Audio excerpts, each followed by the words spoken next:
BJP সাংসদ খগেন মুর্মুর ওপর দুষ্কৃতীদের দ্বারা প্রাণঘাতী হামলার অভিযোগ তুলে ও বিধায়ক শঙ্কর ঘোষের গাড়িতে ভাঙচুর চালানোর প্রতিবাদে পুলচা থানার সামনে বিক্ষোভ ভারতীয় জনতা পার্টির।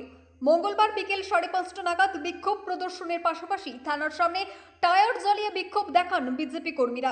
বিজেপি কর্মীদের দাবি অবিলম্বে দোষীদের গ্রেফতার করতে হবে।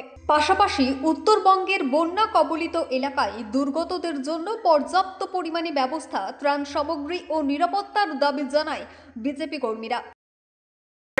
মাননীয় এমপি খগেন মুর্মু মহাশয় গুরুতরভাবে জখম হয়েছে। আমরা ফেসবুকে, টিভিতে, বিভিন্ন যে সংবাদ মাধ্যমে আমরা দেখেছি কিভাবে রক্ত গল গল করে তার নাক মুখ দিয়ে বার হচ্ছে।